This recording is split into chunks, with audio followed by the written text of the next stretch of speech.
Querida audiencia, compañeros y amigos, aquí estamos prontitos ya para dar inicio a una nueva edición de la Red de la Radio de este 18 de abril del 2022, en una mañanita agradable, ¿sí? ¿Le parece a usted? Muy buenos días, Lucas Gargallo. Qué agradable ni nada, no es nada agradable, todo horrible. Lo único lindo era la luna, lo debo decir, una luna bonita, pero ya es de noche cuando venimos. Llegamos y ya es increíble, la verdad es increíble. La mañana inaudita, pero hay que darle para adelante porque obviamente, para algunos, para los graciosos y para los veteranos, empezó el año.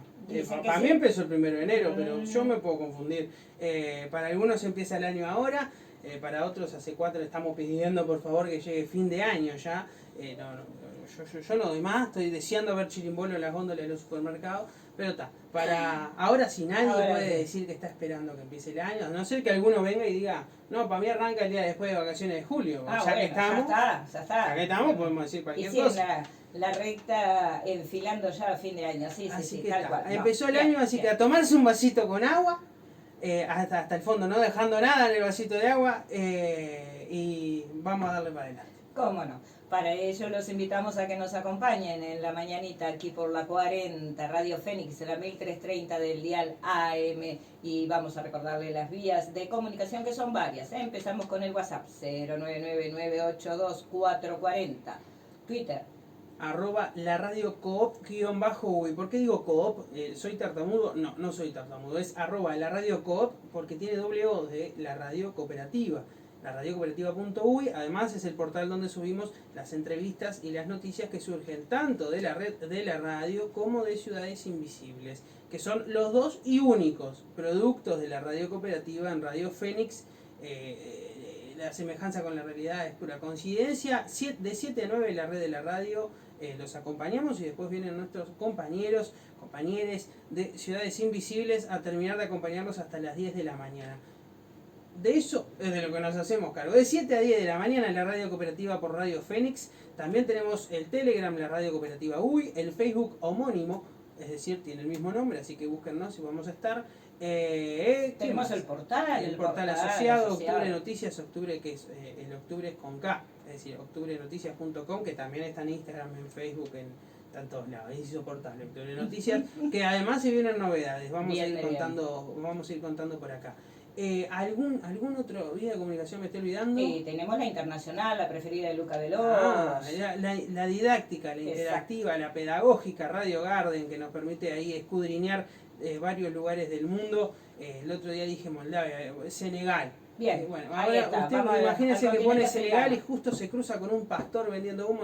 Elija otro país. Y ahí se va, tipo, no sé, a Camerún. Y en Camerún sí, escucho un informativo en camerunés, que no tengo ni idea que hablarán en Camerún, y trata de entenderlo. Pero a esta hora escúchenos a nosotros, porque lo único que falta es que utilicen nuestro pique para no escucharnos. No, escúchenos. Radio Fénix, la clásica, en el dial de la radio, 1330 AM. Si no, en el navegador, radiofénix.uy. Y si no, también hay otra alternativa que estoy mirando para el costado, que es aplicación, la Radio Fénix 1330 AM. No me van a creer nunca que la tengo descargada, pero no puede ser que nunca me acuerde el nombre. Radio Fénix 1330 AM. Esos son los centenares de vías. Y hoy vamos a ver si sale. Estamos de nuevo grabándonos. A ver si sale. La otra vez quise hacer la soncería, ponerlo en 4K. El celular me explotó a los 7 minutos como diciendo, pibe, comprate un iPhone si querés más calidad. Así que veremos si sale hoy y lo estaremos subiendo en un ratito y avisaremos por YouTube, que es la red de la radio. Tal y cual, es decir, está todo dispuesto entonces para compartir información, música, entrevistas, contactos internacionales. Así que Fede Lima, muy buenos días, me hace señas de que está todo dispuesto, comienza a pilotear esta nave, así que vamos allí con las noticias del tiempo.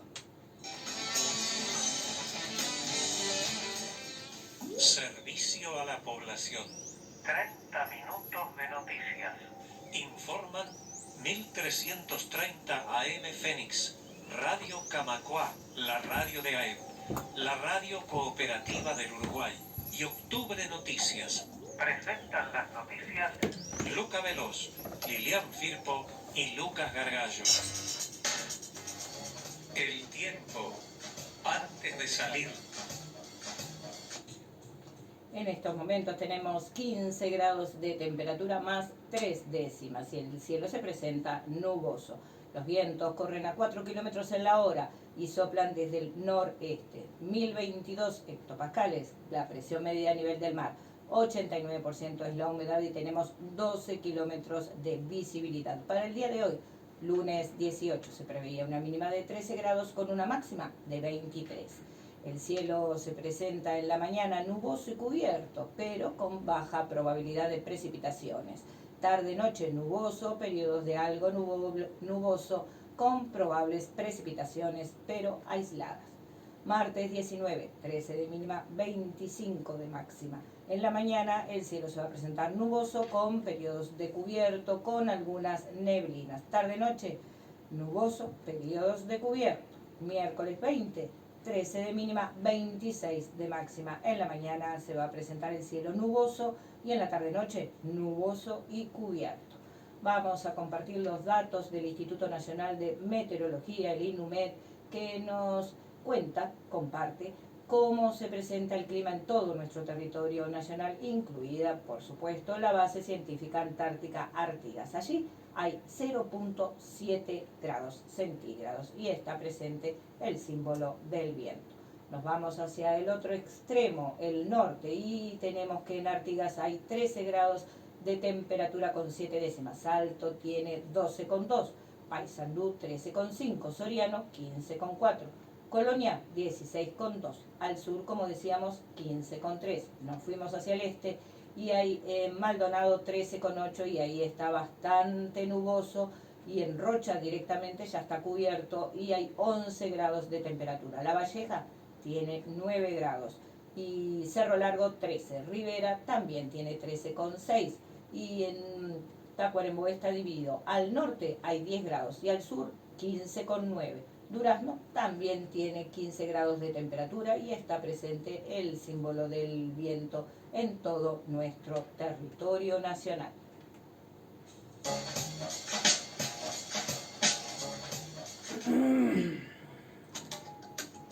Títulos en letra grande. Bueno, y vamos a hacer algo, es medio especial esto, porque el COVID en Uruguay, 4 muertes, Exacto. 18 pacientes en CTI y 183 casos nuevos en 2072 análisis. Hay 1924 casos activos, 76 de ellos pertenecen al personal de la salud. Desde que inició la emergencia sanitaria en nuestro país, hace ya más de 2 años, son 7.197 las muertes en nuestro país. ¿Pero por qué especial? Porque es el último reporte que se da de forma diaria. A partir de ahora se van a dar de forma semanal los reportes del Ministerio de Salud Pública, así que no es que los omitamos cuando empecemos el informativo todos los días, sino que ahora cada una semana vamos a tener uno.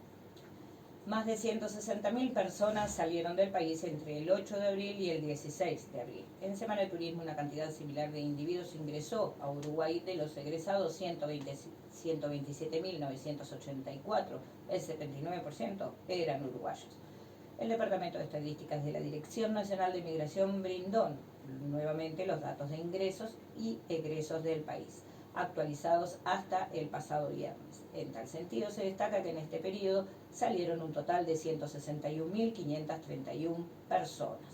De esta cifra total, 127.984 eran de nacionalidad uruguaya, lo que corresponde al 79% de los egresos.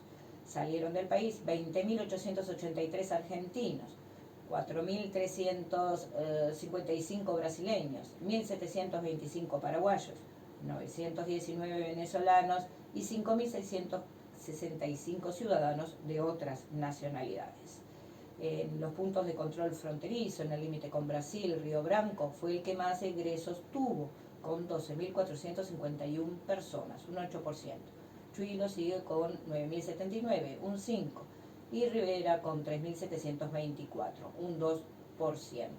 Con respecto a los ingresos, en el mismo periodo, la División Estadística señala que 161.838 personas entraron al país desde el pasado viernes 8 hasta el pasado viernes 16.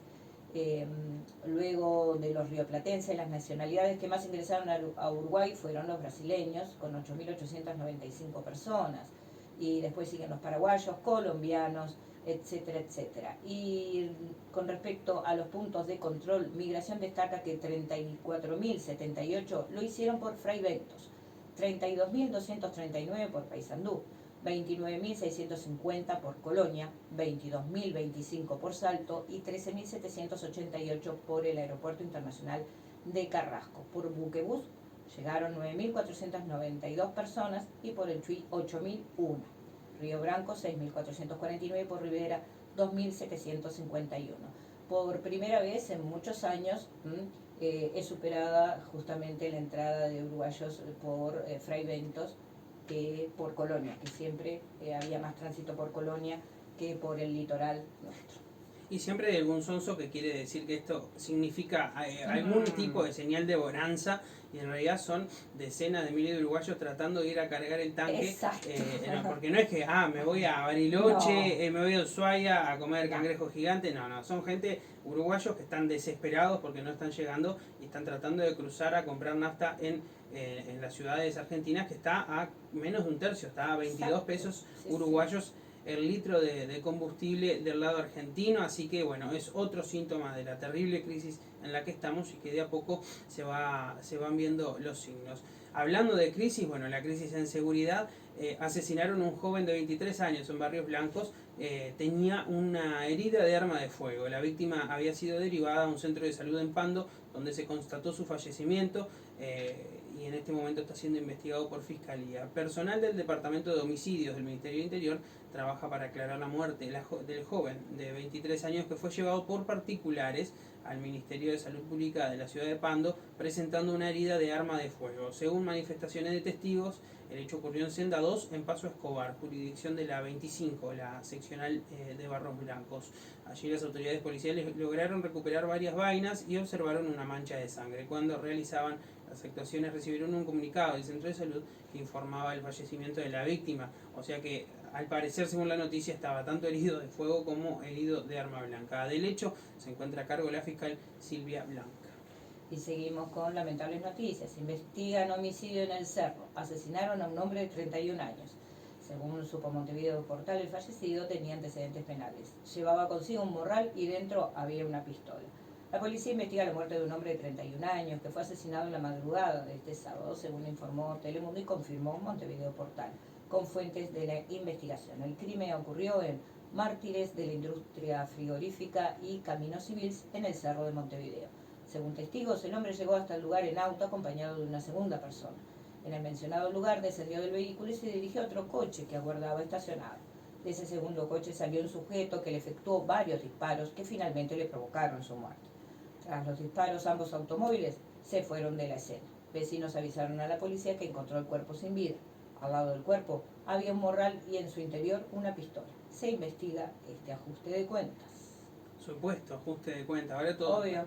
Asociación de Fiscales denunciaría ante la Comisión Interamericana de Derechos Humanos el proyecto de ley de Cabildo Abierto del gobierno que criminaliza actividades de fiscales. El presidente de la Asociación de Magistrados Fiscales del Uruguay, William Rosa, informó que analizan denunciar ante esta Comisión Interamericana el proyecto de ley de Cabildo que criminaliza las actividades de los jueces y fiscales, porque aseguró que tiene un texto sin sentido. Para mí tiene sentido, pero eso lo discutimos. Cabildo Abierto ya presentó ante el Parlamento un proyecto de ley que prevé penas de penitenciaría para los fiscales que intencionalmente persigan penalmente a un no culpable, oculten pruebas a alguna de las partes o no cumplan con la obligación de investigar. La iniciativa, que se encuentra a estudio de la Comisión de Constitución y Legislación del Senado, plantea penas para los jueces que, a sabiendas, dictarán resolución injusta. A través del proyecto se establece que el fiscal que intencionalmente persiga penalmente a un no culpable o a una persona a la cual no le corresponda sanción penal será castigado con la pena de 18 meses de prisión a 7 años de penitenciaría, multa de 60 unidades reajustables a 12.000 unidades reajustables. Eso lo puede pagar, no sé, gente millonaria como Manini, no sé quién puede pagar 12.000 URs, e inhabilitación especial de 3 a 7 años. El lunes 11 de abril, el fiscal general de la Nación, Juan Gómez, calificó de impresentable el proyecto de ley de Cabildo Abierto porque criminaliza la actividad de los fiscales. Por su parte, bien decíamos, el presidente de la Asociación de Magistrados Fiscales del Uruguay, William Rosa, expresó a Telemundo que no se entiende la razón de ser de un proyecto que tiene un texto sin sentido. Si los fiscales actúan en un caso, pueden ser sometidos a responsabilidad penal, y si no actúan, también pueden ser sometidos a responsabilidad penal. Hay una permanente afrenta a la tarea de los fiscales a partir de la creación de un ruido alrededor del trabajo y de estar permanentemente en el ojo de la tormenta por cuestiones que no refieren a cabalidad a lo que hacen los fiscales. Tomar un caso y decir que el fiscal actuó mal no refleja los miles y miles de casos que desarrollan los fiscales día a día. Agregó que la Fiscalía está llevando adelante una tarea que impuso el legislador en el nuevo Código del Proceso Penal, y explicó que ante una denuncia los fiscales comienzan una investigación en ese momento. En ese momento además no se sabe si él o los investigados son culpables o no, y luego los jueces condenan porque así está establecido en la ley. Y si se equivocan, hay mecanismos jurídicos establecidos para corregir esta situación, por ejemplo, a través de los tribunales de alzada o de la Suprema Corte de Justicia. Esto se enmarca en un ataque bravísimo que está haciendo todo el gobierno y la Fiscalía, porque además de que son una caterva de delincuentes y la Fiscalía es como su máximo oponente político hoy en día, luego de volver a derrotar a las fuerzas de izquierda a nivel electoral, básicamente lo que queda ahora por destrozar es la Fiscalía con, no sé, órganos de prensa como El País, que es un órgano de prensa del gobierno, atacando sistemáticamente, sobre todo los domingos, que es su edición más leída, porque todavía queda gente que lee esa porquería, atacando a Fiscalía y publicando, por ejemplo, la noticia de que el fiscal de corte tiene a su familia trabajando en Fiscalía, ¿no? Y lo titularon mal, porque la familia del fiscal Juan Gómez, tanto la mujer como la hija, entraron por concurso, y hace años, y en años donde Juan Gómez no era el fiscal, sino que era otro. Así que estamos en una situación franca de ataque a un organismo fuerte y que marca el republicanismo como es la Fiscalía, así que la separación de poderes. Vamos a ver cómo se desarrolla esta situación, pero pinta complicada. Con base en la justicia terapéutica, legisladoras del Frente Amplio presentarán un proyecto con medidas alternativas a la cárcel para madres. Barrera y Echeverri proponen la prisión domiciliaria asistida y que la persona tenga que ir cumpliendo metas, según lo que dictamine un equipo técnico. De no cumplir, tendrían que ir a la cárcel. Aún es incipiente, pero está en proceso y estiman que a mediados de año estará pronto. Se trata de un proyecto de ley que propone medidas alternativas a la privación de libertad en centros penitenciarios en los que habitan madres con hijos e hijas. Según contaron al matutino La Diaria, Graciela Barrera, senadora suplente por el Frente Amplio y presidenta de la Asociación de Familiares y Víctimas de la Delincuencia, junto a la diputada por la misma fuerza política, Lucía Echeverri, están trabajando en esta iniciativa porque parece que nos estamos olvidando del bien supremo que es el hijo. Esos niños que los primeros años de su vida los pasan en cautiverio, cuando en realidad no son ellos los que cometieron el delito. Asimismo, para Barrera hay otras cuestiones que no se toman en cuenta, que las mujeres han sido totalmente vulnerables, han sufrido diferentes formas de sometimiento, violencia sexual, abandono familiar temprano, pobreza extrema. Barrera explicó que están en la búsqueda de un proyecto adecuado, con todos los recaudos, no solo para ponerlo en consideración en el Parlamento, sino para que la gente entienda que esto no es un perdón, sino tratar realmente el bien del niño. A grandes rasgos, las legisladoras toman en cuenta la prisión domiciliaria asistida, en la línea de lo planteado por el comisionado parlamentario penitenciario Juan Miguel Petit, pero con una asistencia técnica especial y que a su vez quizás se necesite la suspensión del proceso. Según manifestó Barrera, se basan en la justicia terapéutica, adaptada a las mujeres privadas de libertad con hijos e hijas a cargo. La senadora suplente desarrolló que se refiere a los tratamientos para personas con consumo problemático de drogas, que no es que se suplanta el proceso, sino que la persona tiene que ir cumpliendo metas para que este proceso sea diferente y no tenga que ir a la cárcel. Si en determinado momento esa persona no sigue lo que dictamina todo el equipo que trabaja para que pueda seguir adelante, ahí sí tendría que cumplir la privación de libertad en un centro penitenciario. El proyecto será presentado en primera instancia a la bancada del Frente Amplio y luego se presentará a nivel parlamentario. Bueno, y dentro de poco vamos a tener que grabar nuevos piques, porque básicamente las secciones son ataques a las instituciones, corrupción en el gobierno, crisis de seguridad y crisis económica. Son las 4 cosas que estamos diciendo, pues ya se fue el coronavirus de la agenda. Exacto. Entonces lamentablemente está quedando bastante reducido en temas. Un hombre fue asesinado por su compañero de celda en el penal de Libertad. Dan las iniciales, de 26 años, fue asesinado en la unidad 3 estaba privado de libertad por 3 homicidios muy especialmente agravados en reiteración real con un delito de rapiña especialmente agravada. Su pena era de 28 años y hubiera vencido en 2043. Esta parte de la noticia es para que usted no le genere empatía a la muerte de un ser humano. Entonces Exacto. Le dice, no, era un homicida, su pena era de 28 años y recién iba a salir en 2043. Pero en realidad murió un ser humano y no está bueno que se juegue así con el comportamiento de la gente. En sus años de reclusión, esto va de nuevo. Miren cómo sigue, ¿no? Esto es como te sacan la empatía. Tuvo varios intentos de fuga. Tenía una medida de seguridad judicial vigente para salvaguardar su integridad física desde el mes pasado. O sea que ya se sabía que lo querían matar Exacto. Desde el mes pasado y lo mató su compañero de celda. O sea, una inoperancia absoluta por parte de las autoridades carcelarias que prácticamente lo dejaron morir. Cerca de las 3 horas, de las 15 horas, golpeteos en el celdario 2 del penal de Libertad alertaron a los guardias de que algo estaba pasando. En la celda 15 del sector G encontraron un hombre asesinado con múltiples heridas y había sido asesinado por su compañero de celda, que obviamente utilizó un corte, esos que dicen que ya no hay en la cárcel, pero que está lleno. Las heridas fueron en el hemitórax, en los brazos y en la cabeza. Tenía 63 años, el homicida tiene 63 años, estaba cumpliendo la pena máxima en Uruguay por 2 delitos de homicidio muy especialmente agravados y también tenía medidas de seguridad judicial vigentes. Su pena por los delitos anteriores vencía en 2039. Esto no es interesante. Un ser humano asesinó a otro en la cárcel ante la inoperancia de la autoridad.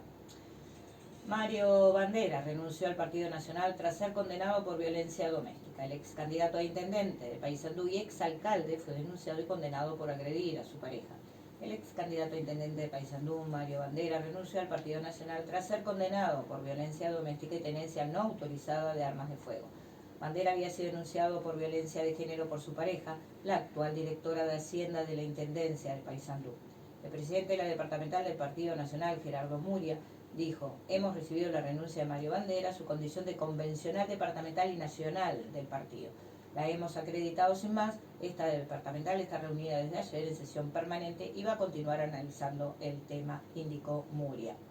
Ya se elevó al directorio del partido, hemos estado en sesión permanente junto al directorio analizando el tema. El fiscal Carlos Mota explicó que la indagatoria por violencia doméstica o de género culminó en un acuerdo de juicio abreviado, por lo que se condenó a Bandera en un delito de violencia doméstica agravado en reiteración real con un delito de tenencia no autorizada de armas de fuego. En virtud de que carece de antecedentes penales y la violencia fue de índole emocional y psicológica, se estimó adecuado someterlo a un régimen de libertad a prueba con colocación de tobillera electrónica durante 9 meses. En caso de que no haya disponibilidad del dispositivo electrónico, se procederá a la custodia policial momentánea de la víctima, explicó el fiscal. La esposa de Bandera lo denunció luego de que la agrediera, amenazara, paseara con armas delante de ella y su hijo de 3 años y destruyera cosas dentro de la casa. También se informó que al allanar la vivienda, la policía encontró varias armas ilegales. Pero como toda noticia de corrupción o de delitos o de algún delincuente en el gobierno, viene con la otra cara. ¿Qué pasó? Mario Bandera renunció rapidito para tratar de acallar el tema de que, bueno, amenazó de muerte a su mujer y a su niño de 3 años. Y ¿qué pasa? En realidad sigue trabajando en la Comisión Asesora Administradora del Río Uruguay, la CARU. Y esto lo notó el Frente Amplio y reclamó que el ex candidato a intendente de Paysandú y ex alcalde de Quebracho, que ya, como dice Lilian, renunció a la colectividad política, pero como puede haber renunciado a Moreira, que después vuelve, también debería cesar en el cargo de asesor ante la Comisión Administradora del Río Uruguay, donde además percibe un sueldito de $5.000 mensuales. En las últimas horas trascendió que Bandera renunció a su colectividad, pero que continúa, tiene responsabilidades como asesor en la CARU y el comportamiento y la conducta que tuvo no son compatibles con este cargo. Por lo tanto, el Frente Amplio de Paysandú pide que además Bandera haga esta renuncia y reafirma su compromiso con el combate a las causas que generan la violencia de género y doméstica, así como el apoyo, elaboración de propuestas y desarrollo de políticas que contribuyan a este objetivo. Esto es lo que dice el Frente Amplio. En la actualidad, Bandera es asesor en la CARU, un cargo político para el que fue designado en diciembre de 2020 por 12 meses y con posibilidad de renovación del contrato que ha sido renovado y actualmente está cobrando $5.000 al mes.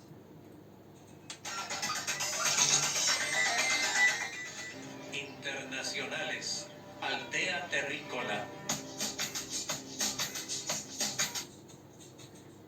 Miles se manifestaron en Francia contra la extrema derecha y Marine Le Pen. La ultranacionalista Le Pen contiende contra Macron en la segunda vuelta de las elecciones presidenciales francesas. Las más recientes encuestas dan a Macron como virtual ganador, pero nada está decidido.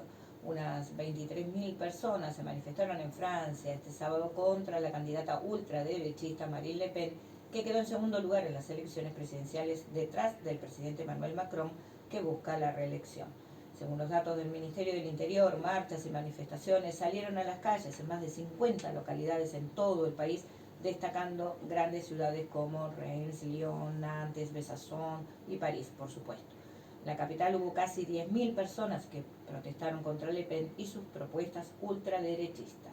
Sindicatos, movimientos sociales y organizaciones como SOS Racismo convocaron a marchar bajo las consignas contra la extrema derecha y por la justicia y la igualdad y ni un voto para Le Pen.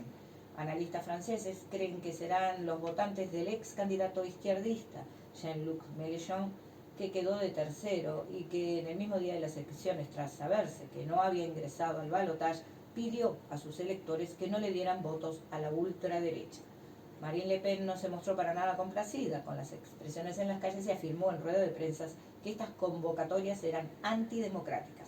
Venir a manifestarse contra los resultados de unas elecciones me parece profundamente antidemocrático, dijo la política ultraderechista a los periodistas e invitó a los manifestantes a que vayan a votar.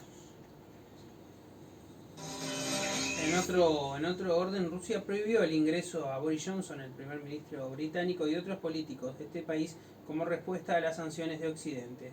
El Kremlin responde así a lo que califica la desenfrenada campaña informativa y política destinada a aislar a Rusia de forma intencional, que había tenido cierta calma en los últimos días, pero que retomó su fuerza. El gobierno del ruso Vladimir Putin ordenó que el primer ministro británico, así como otros altos cargos de su administración, tengan prohibido desde ahora el ingreso a territorio ruso. Igual no creo que tuvieran planificado ir los británicos, como una respuesta a las sanciones de Occidente impuestas contra el Kremlin por desatar la guerra en Rusia, que la comunidad internacional entiende es una invasión. Esta medida fue tomada como una respuesta a la desenfrenada campaña informativa y política destinada a aislar a Rusia de forma intencional para crear las condiciones para lastrar a nuestro país y estrangular a nuestra economía, dijo el Ministerio de Relaciones Exteriores de Rusia en un comunicado citado por AFP. El Kremlin afirma que Londres estaba desatando acciones hostiles sin precedentes en alusión a sanciones contra altos cargos rusos y embargos a gente de dinero de Rusia, porque si hablamos de gente de dinero en otros países, no le decimos oligarcas, le decimos emprendedores, le decimos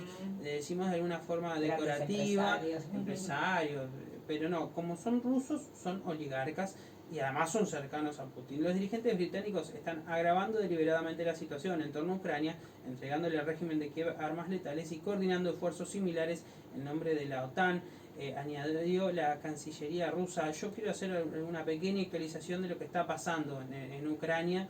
En este momento las fuerzas rusas se retiraron de todo el territorio ucraniano, solamente están en las repúblicas de Lugansk y de Donetsk, que son las dos repúblicas que se independizaron y que Rusia reconoció y que en este momento son aliados, así que lo que algunos calificaban como invasión, yo no me animo a calificarlo como invasión, sino como operación preventiva, ya terminó. Sin embargo, en el territorio del Donbass, donde desde el 2014 se estaba asesinando a la gente sin ton ni son y Rusia todavía no tenía el poder político para poder intervenir y terminar con esto, ahí siguen combatiendo todas las naciones occidentales contra las fuerzas rusas, las de Donetsk y las de Lugansk, que están tratando de terminar de consolidar el territorio que a ellos les pertenece para terminar de independizarse de facto y parar con este genocidio que estaba realizando Ucrania bajo las órdenes de Estados Unidos, de Gran Bretaña y de Francia, ¿no? Ahora veíamos, por ejemplo, Macron que fue uno de los más insistentes, que se volcó más que nada a la derecha atacando a Putin atrozmente. ¿Por qué era? Porque estaba en plena campaña política para tratar de lograr la reelección y parece que lo va a lograr. Igual lo que venía atrás tampoco era muy agradable, así que era de Guatemala a Guatepeor, pero básicamente la invasión a Ucrania como algunos querían calificar, terminó. En este momento la lucha se está llevando a cabo en estas dos repúblicas, la de Donetsk y la de Lugansk, que son la región conocida como el Donbass. Para quien escucha algún otro medio, están en el Donbass. Los ucranianos están atacando, siguen atacando como están atacando desde 2014 a la población civil, y las fuerzas rusas están tratando de evitar estos problemas, además de combatir contra Ucrania, contra los mercenarios norteamericanos, los británicos, combatiendo contra las fuerzas especiales de la mitad del mundo básicamente, y aún así ganando en el terreno. Así que es algo que yo espero que en el futuro se estudie a nivel militar, porque la verdad que las fuerzas armadas rusas están dando sorpresas en una capacidad operativa tremenda, ¿no? También hablaban de la cantidad de bajas del ejército ucraniano.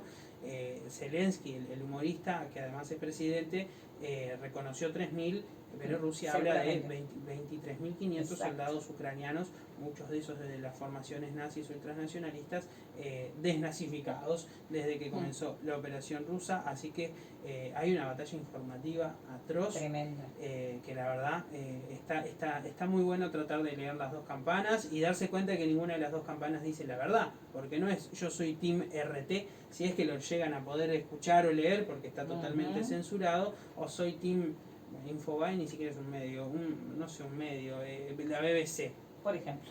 No es así. Los dos son organismos de prensa de sus respectivos gobiernos. La BBC de los británicos, RT de los rusos. Uno tiene que tratar de leer y llegar a la verdad. Cuesta trabajo, después de 8 horas de laburo nadie quiere sentarse a escudriñar sobre distintas versiones, pero hagan el esfuerzo, o por lo menos si no lo logran hacer, no repitan como logros ninguna de las dos. Y recordar que la semana pasada Boris Johnson estuvo presente en Ucrania, justamente negociando un paquete de 120 millones de euros en armas que negociaba con Zelensky, el presidente de Ucrania.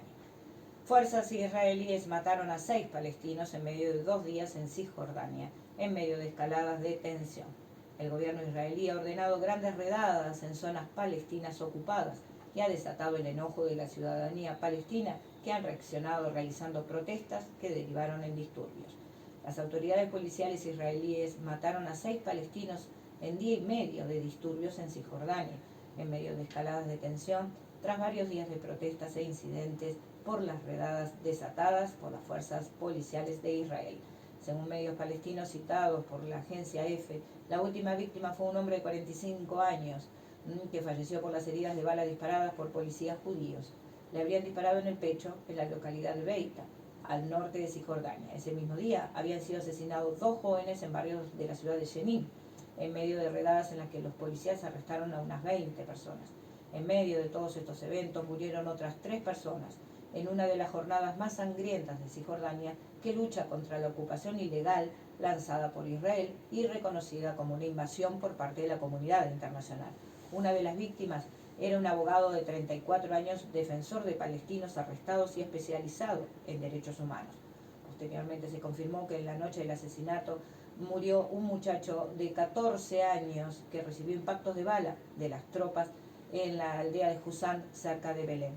En medio de todo esto, decenas de videos y fotografías publicadas en redes sociales dan cuenta de judíos sionistas que ingresaron a la importante mezquita de Al-Aqsa, en donde se realizaron rezos y rituales judíos, mientras son escoltados por policías.